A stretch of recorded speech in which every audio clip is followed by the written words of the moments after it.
उपचुनाव में सीएम धामी की ऐतिहासिक जीत। उपचुनाव जीतने के बाद सीएम धामी ने मंदिर में की पूजा अर्चना, प्रदेश की सुख समृद्धि की कामना की।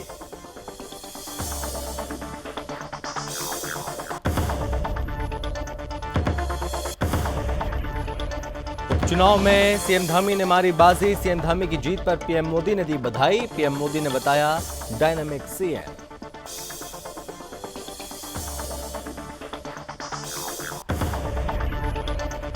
उत्तराखंड के सीएम पुष्कर सिंह धामी उपचुनाव में जीत हासिल करने के बाद पहुंचे खटीमा। लोगों ने किया जोरदार स्वागत। सीएम बोले क्षेत्र की समस्या का होगा समाधान।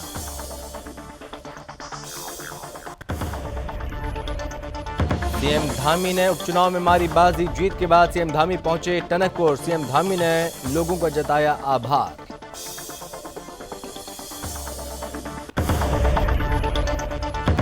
उत्तराखंड की राजधानी देहरादून में मचा हड़कंप। गुल्लर घाटी में 2 बच्चों की नदी में डूबने से मौत। एसडीआरएफ ने सर्च ऑपरेशन चलाया, दोनों के शवों को बाहर निकाला।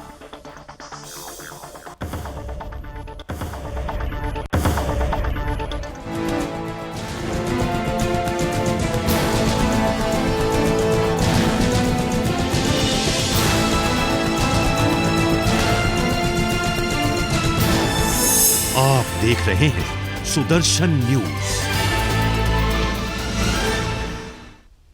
नमस्कार, बहुत स्वागत है आप सभी का अपने उत्तराखंड में। मैं हूं आपके साथ संभव गुप्ता और इस बुलेटिन में हम सबसे पहले बात करेंगे उत्तराखंड के मुख्यमंत्री पुष्कर सिंह धामी उपचुनाव में भारी मतों से जीत हासिल कर चुके हैं। वहीं उपचुनाव जीतने के बाद सीएम धामी जो कि शनिवार को गुरुद्वारा श्री नानक मत्ता साहिब पहुंचे, जहां सीएम धामी ने गुरुद्वारा में मत्था टेका। अरदास में वो शामिल हुए। सीएम धामी ने राज्य और देश की सुख समृद्धि और शांति की कामना की।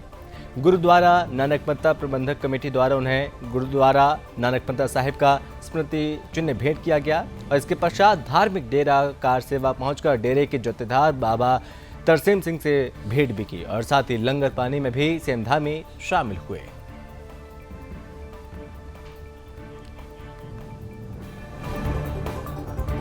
उत्तराखंड के सीएम पुष्कर सिंह धामी उपचुनाव में भारी मतों से जीत दर्ज कर चुके हैं। आपको बता दें कि 31 मई को उपचुनाव हुए और साथ ही 3 जून को यानी कि कल चुनावी नतीजे घोषित किए गए हैं। वहीं चंपावत उपचुनाव में सीएम धामी विजय होने के बाद 6 बजे अपने काफिले के साथ वनखंडी महादेव मंदिर चकरपुर पहुंचे, जहां सीएम धामी ने मंदिर में पूजा अर्चना की, महादेव का आशीर्वाद लिया और इस दौरान सीएम धामी ने राज्य की सुख समृद्धि और खुशहाली और साथ ही चहुमुखी विकास की कामना की। इस बीच सीएम धामी के साथ उनकी धर्मपत्नी गीता धामी भी मौजूद रहीं।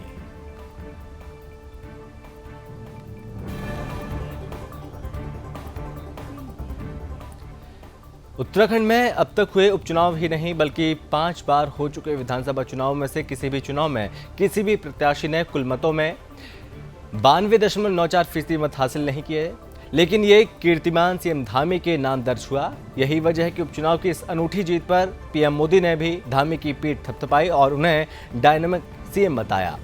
आपको बता दें कि उत्तराखंड के सीएम पुष्कर सिंह धामी ने उपचुनाव में ऐतिहासिक जीत हासिल की है और सीएम धामी चंपावत से चुनावी मैदान में उतरे थे, जबकि कांग्रेस से निर्मला गहतोड़ी को उतारा गया। लेकिन इस उपचुनाव में सीएम धामी ने भारी मतों से जीत हासिल की। वहीं सीएम धामी ने जीत के बाद जनता से मुलाकात की और साथ ही क्षेत्र की जनता का आभार व्यक्त किया।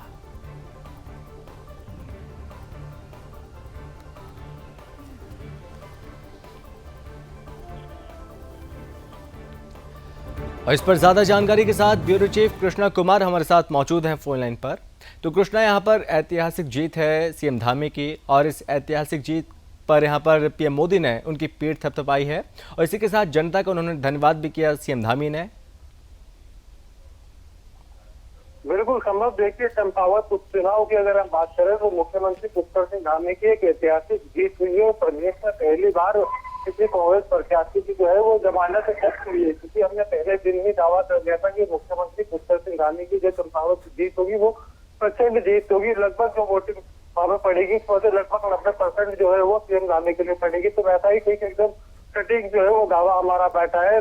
93% वोटिंग जो है वो सीएम धामी को पड़ी। तो कांग्रेस की जमानत से जब्त हो गई। उनके अलावा 2 निर्दलीय प्रत्याशियों की भी जमानत जब्त हुई है। प्रधानमंत्री नरेंद्र मोदी भी हमेशा मुख्यमंत्री पुष्कर सिंह धामी की प्रशंसा करते हैं। ठीक वैसे ही उन्होंने कल भी मुख्यमंत्री पुष्कर पुष्कर सिंह धामी को डायनामिक मुख्यमंत्री जो है वो बताया है। इससे पहले भी प्रधानमंत्री नरेंद्र मोदी जब उत्तराखंड में आए थे तब उन्होंने सभा को संबोधित करते हुए मुख्यमंत्री को अपना मित्र भी जो है वो कई बार कह के पुकारा है, जिससे कई लोगों की जो है आकांक्षाएं बढ़ जाती है, क्योंकि प्रधानमंत्री का भी खास लगाव जो है वो देवभूमि उत्तराखंड से देखा जाता है संभव। जी, और कृष्णा, ये उपचुनाव में जो जीत हासिल की है ये साफ तौर पर दर्शाती है कि सीएम धामी जनता के बीच कितने ज्यादा लोकप्रिय अब हो चुके हैं।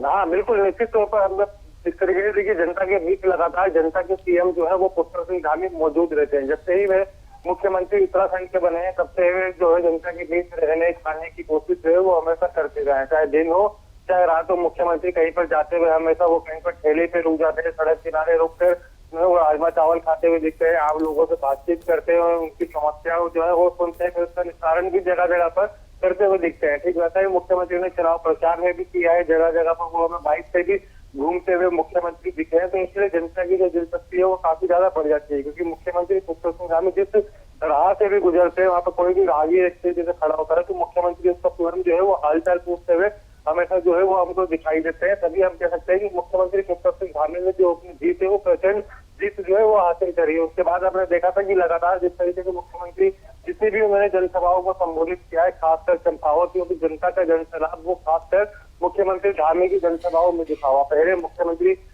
पुष्कर सिंह धामी ने भी काफी जो है बातें हैं जनताओं से जनसभाओं को कह के संबोधित किया था और उसके लिए पूरा माहौल भाजपा के पक्ष में बना लिया था। तो एक बच्ची कुछ जो कसर वहां पर रह गई थी उसमें हम कह सकते हैं कि मुख्यमंत्री धामी के बाद जो है उत्तर प्रदेश के मुख्यमंत्री योगी आदित्यनाथ ने भी यहाँ पर आके कमान संभाली है। उसके बाद हमने देखा है कि काफी जन समर्थन मुख्यमंत्री के साथ जो है वो उमड़ पड़ा है, क्योंकि मतदान से 2 दिन पहले मुख्यमंत्री योगी आदित्यनाथ चंपावत पहुंचे थे, उन्होंने जनसभाओं को संबोधित किया। तो एक तरीके से दो सीएम की जब ताकत चंपावत की जनसभाओं में इस तरीके से लग चुकी थी, संभव था कि मुख्यमंत्री धामी ही जीते। तो ठीक वैसा ही हुआ, प्रचंड जीत जो है वो धामी को मिली है। देखा होगा संभव बहुत के जिस तरीके से मुख्यमंत्री ने पहले ही विधानसभा चुनाव में यूसीसी को लेकर वादा किया था, उस पर कमेटी भी गठित हो चुकी है। ठीक वैसे ही वादे जो और जनता से किए थे वो कब तक धरातल पर आएंगे। क्योंकि सबसे महत्वपूर्ण चीज थी चुनावी समय जब था तो समान नागरिक संहिता, ये तमाम वायदे इस तरह के किए गए थे यहाँ पर बीजेपी की ओर से, और जनता भी अब चाहेगी कि अब यहाँ पर चुनाव भी हो गए हैं और सारी चीज संपन्न हो चुकी हैं। सरकार का पूरा फोकस होना चाहिए विकास पर, और जो तमाम जो वायदे किए गए थे उन वायदों को अमली जामा पहनाना बहुत ज्यादा जरूरी है अब।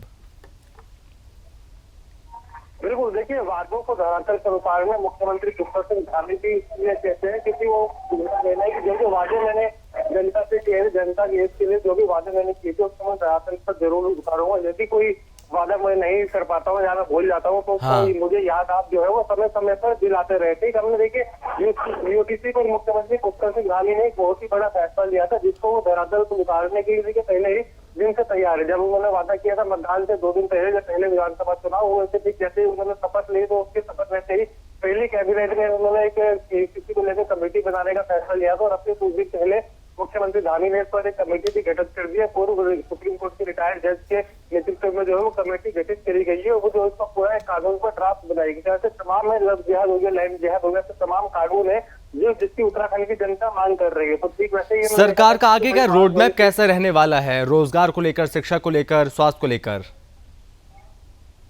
बिल्कुल, देखिए रोजगार, शिक्षा और स्वास्थ्य की बात करें तो उत्तराखंड की सरकार का उसको पहले से ही ध्यान है, क्योंकि उत्तराखंड में पहले ही भाजपा की सरकार थी, तब से ही पूर्व मुख्यमंत्री त्रिवेंद्र सिंह रावत के नेतृत्व में ही इन सबसे जो है वो अभियान चलता हुआ आ रहा था और लगातार सरकार उस पर कायम है। क्योंकि शिक्षा और स्वास्थ्य की हम बात करें तो राज्य में वो है काफी बेहतर सुविधाएं हो चुकी है। हम सरकारी हॉस्पिटल की बात करें तो वो सभी सुविधाओं से आज की डेट में लेस हो चुके हैं। 2 एम्स अब राज्य में आ चुके हैं। पहला एम्स हम देखते थे कि उत्तराखंड के गढ़वाल के ऋषिकेश में होता था, दूसरा एम्स जो है वो मुख्यमंत्री पुष्कर सिंह धामी की तमाम कोशिशों के बाद जो है वो कुमाऊं में भी दूसरा एम्स बनने जा रहा है। तो ठीक वैसे ही सरकारी स्कूलों भी अब प्राइवेट स्कूलों की तरह जो है वो मॉडल जो है सरकार के द्वारा किए जा रहे हैं संभव। जी चलिए कृष्णा, बहुत धन्यवाद आपका ज्यादा जानकारी के लिए।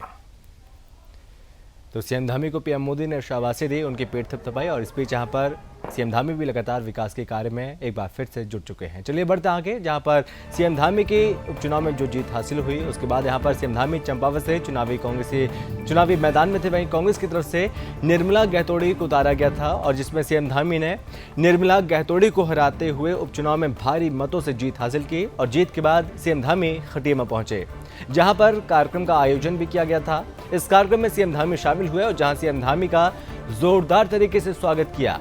इस दौरान सीएम धामी ने जनता को संबोधित किया और सीएम धामी ने जनता को संबोधित करते हुए कहा कि खटीमा और चंपावत एक ही है और सीएम धामी ने यह भी कहा कि मुझे जो प्यार और स्नेह मिला उसे मैं कभी भूला नहीं पाऊंगा।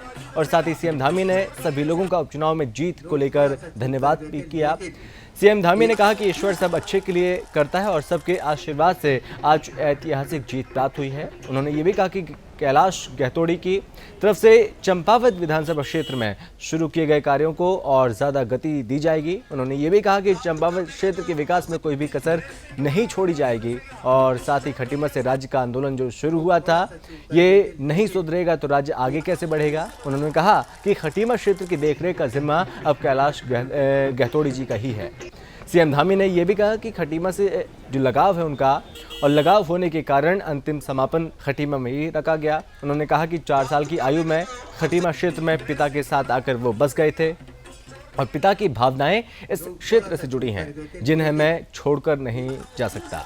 और उन्होंने कहा कि खटीमा क्षेत्र से नाता और रिश्ता जो पहले था वो हमेशा की तरह वैसे ही बना रहेगा।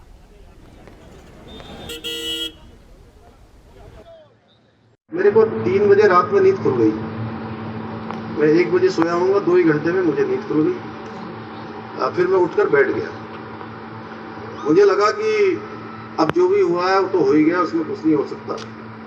मैंने अपने मन को समझाया, लेकिन मैंने सोचा कि अच्छा हुआ कहीं मैं जीत जाता, आप लोगों के बीच में आता, यहाँ घिरता पीटता, मुझे पता लगता कि 2-3 हज़ार वोट और चाहिए, तो 1 ही दिन और लगाता तो हो जाता है, क्यों बदलता। उत्तराखंड के उपचुनाव में सीएम पुष्कर सिंह धामी ने ऐतिहासिक जीत हासिल की है। आपको बता दें कि 31 मई को उपचुनाव हुआ और साथ ही 3 जून को चुनावी नतीजे भी घोषित किए गए। वहीं सीएम धामी उपचुनाव जीतने के बाद चंपावत के बाद टनकपुर पहुंचे, जहां बीजेपी कार्यकर्ताओं और टनकपुर की जनता ने ढोल नगाड़े के साथ सीएम धामी का जोरदार तरीके से स्वागत किया। ये तस्वीर आप देखिए। और इस बीच सीएम धामी ने स्थानीय जनता से मुलाकात की, सभी लोगों का आभार जताया। इस दौरान बीजेपी कार्यकर्ताओं और साथ ही टनकपुर के स्थानीय लोगों में काफ़ी उत्साह देखा गया। बीजेपी कार्यकर्ताओं ने कहा जैसे रिकॉर्ड तोड़ जीत धामी की हुई, इसी तरह से चंपावत का विकास भी अब रिकॉर्ड तोड़ होने वाला है।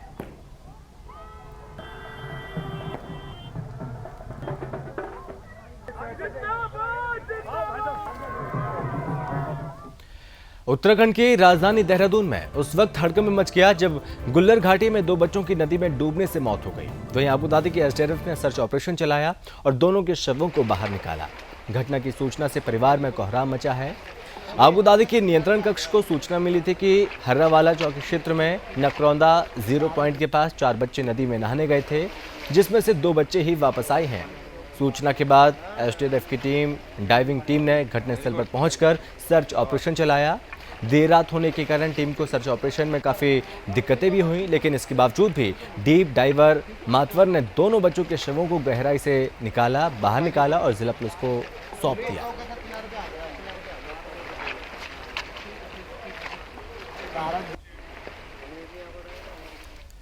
खबर उत्तराखंड के जनपद हरिद्वार से है, जहां पर हरिद्वार नगर निगम क्षेत्र के 2 वार्डों में उपचुनाव 12 जून को होने हैं, जिसको लेकर बीजेपी और कांग्रेस आमने सामने हैं। इसी कड़ी में बीजेपी के वार्ड नंबर 9 के पार्षद प्रत्याशी बीजेपी कार्यालय उद्घाटन में पहुंचे, जहां बीजेपी के प्रदेश अध्यक्ष मदन कौशिक ने जनता में जोश भरते हुए कहा कि जैसे आप भाजपा को पूर्ण बहुमत से अपना बहुमत देकर जिताते आए हैं, ऐसे ही इस वार्ड से सुरेंद्र मिश्रा को अपना वोट देकर जिताएं। और साथ ही उन्होंने कहा कि मैं आपसे वादा करता हूं, जो भी आपकी समस्या होगी, चाहे वो कोई भी समस्या हो, उसको पूरा करने का काम पार्टी करेगी। मदन कौशिक ने कहा कि आज ब्रह्मपुरी में मैं वार्ड नंबर 9 के कार्यालय का उद्घाटन करने आया था। ये वार्ड मेरी विधानसभा में आता है, जो विधानसभा में होने के नाते आज मुझे आने का अवसर मिला और यहाँ मैं जो उत्साह देख रहा हूँ वो भी एक कार्यालय के उद्घाटन में जितनी विधानसभा में भीड़ होती है उतनी यहाँ वार्ड में भीड़ है।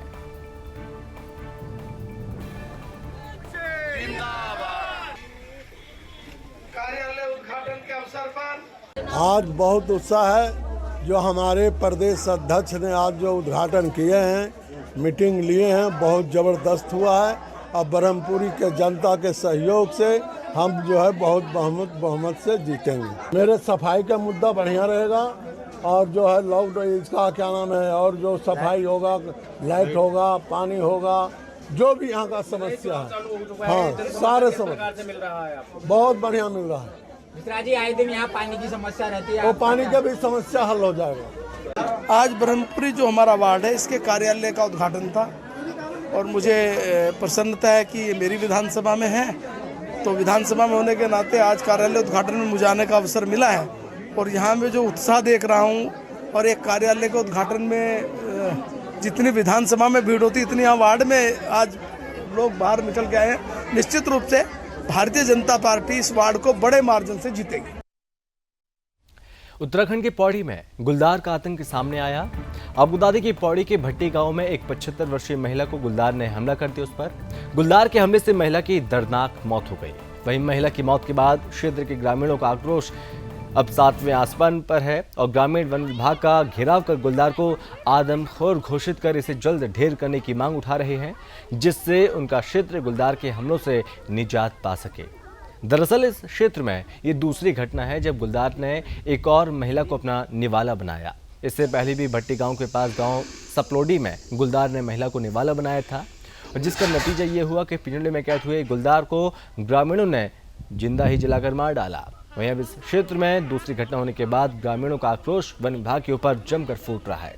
ग्रामीणों का कहना है कि गुलदार प्रभावित क्षेत्र होने के कारण उनका जीना मुहाल हो गया, जिससे वे शाम ढलने के बाद घरों में रहने को मजबूर हैं और ग्रामीणों ने वन विभाग का घेराव किया। गुलदार को जल्द आदमखोर घोषित कर यहां शिकारी दल को तैनात कर गुलदार को ढेर करने की मांग की और ग्रामीणों का कहना है कि गुलदार उनके हत्थे चढ़ा तो वो स्वयं ही उसे ढेर कर देंगे।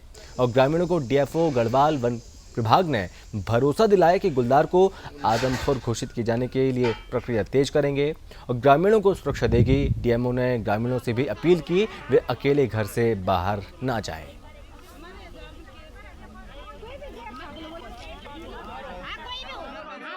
बहुत सारे हैं, कोई बोल रहा है यहाँ पे 3 बाघ हैं, कोई बोल रहा है यहाँ पे 1 बाघ है। हमारे छोटे छोटे बच्चे हैं जो यहाँ हमारी प्राइमरी स्कूल जूनियर स्कूल बंद होने के कारण वहाँ नीचे के स्कूल में जाते हैं, उनके लिए कोई सुरक्षा नहीं है। हमारे बच्चे पौड़ी जाते हैं, उनके लिए कोई सुरक्षा नहीं। ऐसी गाड़ी नहीं कि जो हमारे लिए नीचे बस लगी हुई थी, उस बस को भी इन लोगों ने बंद करवा दिया है। और हमको ऐसी डर है कि हम सुरक्षित नहीं है। हम प्रशासन से ये चाहते हैं कि उन बाघों को पकड़वा कर, ऐसी ये नहीं कि फिर यहाँ से पकड़वा दिए दूसरी जगह छोड़ दिए। ये पहले सराना में, उसके बाद कुलमोरी में, तब सपलोड़ी, अब यहाँ भटियों में। तो किस तरह से होगा इनसे बचाव? इनसे बचाओ, इनको यहाँ से टाइगर प्रोजेक्ट में ले जाएं, ये जहाँ भी ले जाएं। ये जब तक क्या नहीं, जनजीवन जो है भयभीत है, इनसे बाहर निकलना मुश्किल हो रखा है। गाय बच्चों को ले जाना दुर्लभ हो रखा, पैदल चलना तो बहुत ही मुश्किल हो रखा है। मेरा ये जो है समझण थी, तो मुझको भी गाड़ी बुक करके यहाँ डर के मारे गाड़ी लानी पड़ी, तब उससे मैं पैदल नहीं आ सकता हूँ, जबकि यहाँ पे 3-4 किलोमीटर ज़्यादा नहीं। और इससे पहले हम पैदल ही जाते थे, रात बिरता हमारा कोई नहीं था। पर जब से बाघों का खतरा बना हुआ है, तब से जो है यहाँ जीना दुर्लभ हो रखा है। पब्लिक भी अगर सतर्क नहीं होगी जब तक, तब तक सरकार की भी जब तक प्रदर्शन तो करना पड़ेगा। अभी भी सुबह की न्यूज़, सुबह भी आए होंगे न्यूज़ वाले, मेरे को सुनने में आ रहा है, सुबह भी हमारी पूरी ग्राम सभा पूरे वहाँ नीचे चौपड़ी से लेकर इतने लोगों ने मतलब इतना हंगामा मचाया और मचाना पड़ेगा। फिर और सारे गाँव इकट्ठे होंगे। इसके लिए जिम्मेदार कौन होगा? इसके लिए जिम्मेदार सरकार ही होगी। और कौन होगा? सरकार ही होगी। जब सरकार सही टाइम पे कदम नहीं उठाएगी तो पब्लिक तो अपने बचाव के लिए कुछ करेगी, कुछ तो करेगी ना पब्लिक अपने बचाव के लिए। आप बताओ, हमारे सामने कोई हमें कोई वो करेगा तो हम तो अपना बचाव करेंगे ना, हम उसको देखेंगे। सरकार अगर पहली बार में जब हमारी बच्चियां थी, वो इतनी छोटी छोटी बच्चियां थी, वो भी दिन की घटनाएं हैं, तभी सतर्क हो जाती, तभी से कुछ। अब वो ज़्यादा बढ़ गए हैं, बहुत ज़्यादा। अब गाड़ियों के आगे गाड़ियाँ आती, हमें तो वीडियो देखने को मिलते हमारे गाँव से भी, जो कहीं भी हैं लोग, चाहे हम बाहर हैं चाहे बाहर हैं, हमारे पास वीडियो आती हैं, गाड़ी चल रहे हैं, ड्राइवर खड़े हो जाते हैं, वो गाड़ी के आगे खड़े हो जाते हैं। ऐसी वीडियो के किसी को दिखाई नहीं देती है। 7 बजे मतलब मैं आप जिठान था मेरे जिठान छू और मून बोली कि मैं बत्ती बल्नु जानु छ बाती बोलूँ तक गए मी भी बाथरूम में धुआं तक मिल बोल कि मी भी हूँ बच्चों तक संभाल तू रात के लेके बहुत खतरा हुई हम तक और बाती बोल। चलिए बढ़ता है कि जहां पर सूरज की तपिश से जून के पहले सप्ताह में ही तापमान रिकॉर्ड 40 डिग्री सेल्सियस पहुंच गया और गर्मी से झुलस रहे लोगों को अभी कुछ दिन और राहत नहीं मिलने वाली। मौसम विभाग के अनुसार 7 जून तक तापमान में और ज्यादा बढ़ोतरी दर्ज हो सकती है। बढ़ते तापमान को लेकर मौसम विभाग ने येलो अलर्ट भी जारी किया और राजधानी देहरादून में लगातार कई दिनों से पारे के 40 के ऊपर जाने से जहां लोगों को गर्मी से बहुत बुरा हाल हो रखा है, वहीं बिजली कटौती ने तो लोगों का दम निकाल कर रख दिया। बिजली कटौती से कई क्षेत्रों में लोगों को पीने के पानी के लिए भी लाले पड़ रहे हैं और शहर के कई क्षेत्रों में बिजली और पानी की आपूर्ति सुचारू न होने से लोग परेशान हैं। आए दिन किसी न किसी क्षेत्र में अक्सर बिजली और पानी की दिक्कत बनी रहती है। वहीं तापती इस भीषण गर्मी से लोग बहुत ज्यादा परेशान हैं।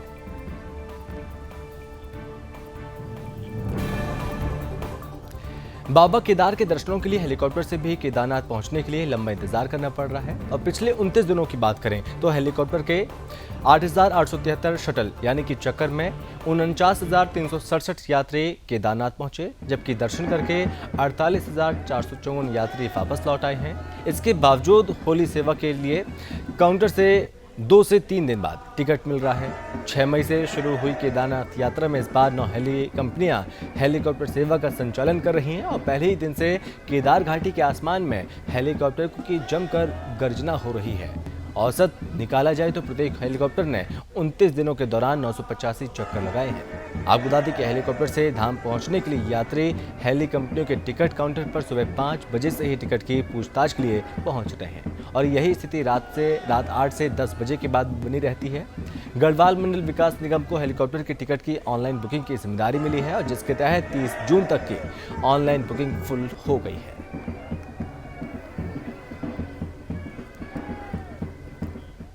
उत्तराखंड के उत्तरकाशी जिले में स्थित गंगोत्री में सुबह स्नान के वक्त मध्य प्रदेश का एक श्रद्धालु बालकिशन बघेल जो कि गंगा घाट में तेज बहाव के कारण बह गया। आपको बता दें कि इस घटना के बाद तीर्थ पुरोहित ने प्रशासन पर सवाल खड़े किए। स्थानीय तीर्थ पुरोहित और साथ ही मंदिर समिति के सदस्यों ने कहा कि गंगा के दोनों तरफ घाटों का व्यवस्थित तरीके से जब तक निर्माण नहीं होता तब तक इस तरह की घटनाएं होती ही रहेंगी और साथ ही उन्होंने जल्द से जल्द गंगा के दोनों तरफ घाटों के निर्माण करने की मांग की है।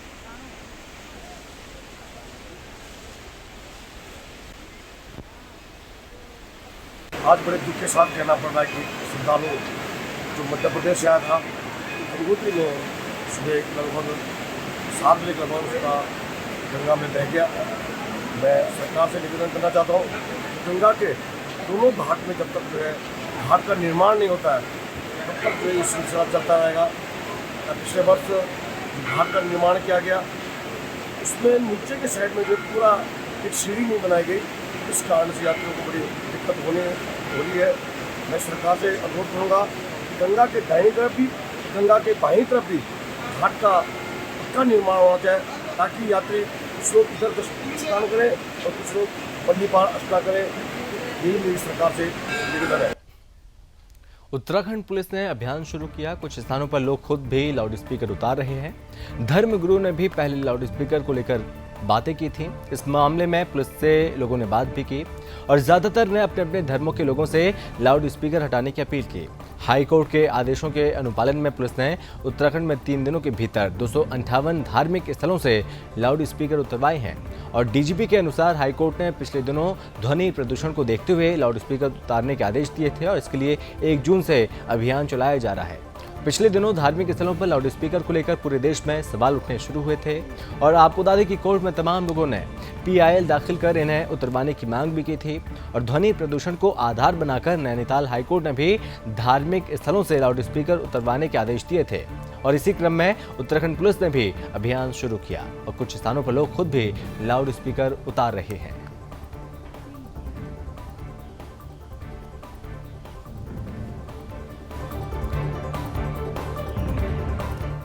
रामनगर में युवक का लापता होने का एक मामला सामने आया। बता दें कि रामनगर विकासखंड के ग्राम किशनपुर निवासी 31 वर्षीय भरत तिवारी 31 मई को भीमताल से रामनगर के लिए एक टैक्सी में सवार हुआ था, लेकिन हल्द्वानी पहुंचने के बाद युवक लापता हो गया और जिसके बाद परिजनों की तरफ से काफी खोजबीन की गई, लेकिन उसका कोई पता नहीं चल पाया। मामले में लापता युवक के भाई ने पुलिस पर लापरवाही करने के साथ ही कोतवाली में तैनात एक दारोगा पर अभद्रता करने का आरोप भी लगाया। और इसी कड़ी में लापता युवक के परिजन और साथ ही दर्जनों ग्रामीण कोतवाली पहुंचे। उन्होंने पुलिस के खिलाफ नारेबाजी की, लापता युवक को शीघ्र सकुशल बरामदगी की मांग की। और मामले में कोतवाल अरुण कुमार सैनी ने बताया ये मामला रामनगर क्षेत्र का नहीं है, लेकिन फिर भी रामनगर पुलिस ने लापता युवक की गुमशुदगी दर्ज की और जांच शुरू कर दी है।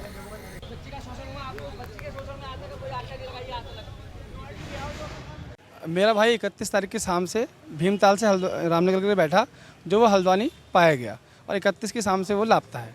और हमने कई बार पुलिस को यहाँ पर आके एप्लीकेशन भी दी, तो पुलिस ने हमें एक सही तरीके से जवाब नहीं दिया। जब आज ग्रामवासियों का हमारा दबाव बना, तब आज जो है पुलिस ने हमको जवाब दिया कि 1 या 2 दिन में हम उसको खोज के निकाल देंगे।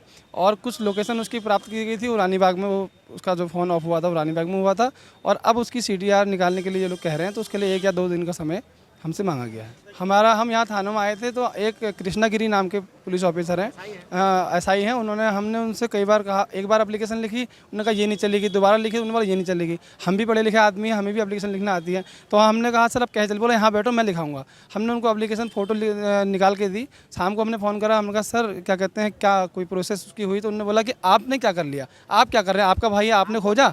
तो मैंने बोला कि सर आप पुलिस हैं, आपका क्या काम है? हम तो चलो खोज ही रहे हैं, काम आपका है खोजने का। तो आपकी तरफ से क्या स्तर से क्या यहाँ पे प्रोसेस की गई, क्या उसको ढूंढा गया? बोले आपने क्या कर लिया, आप बताओ आप क्या कर रहे हो? देखिए, कानिया के एक व्यक्ति भरत तिवारी जो है 30 तारीख से गायब है।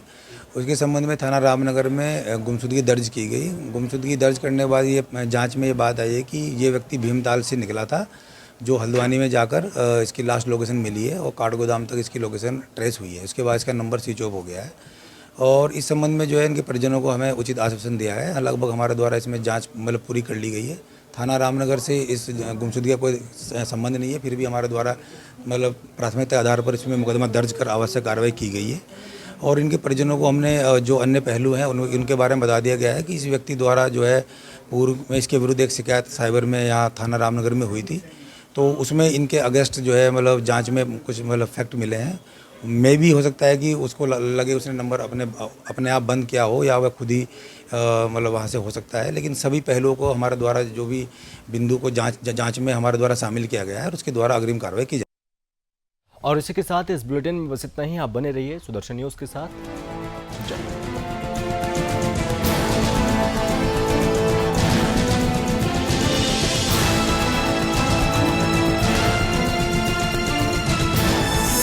आप देख रहे हैं सुदर्शन न्यूज।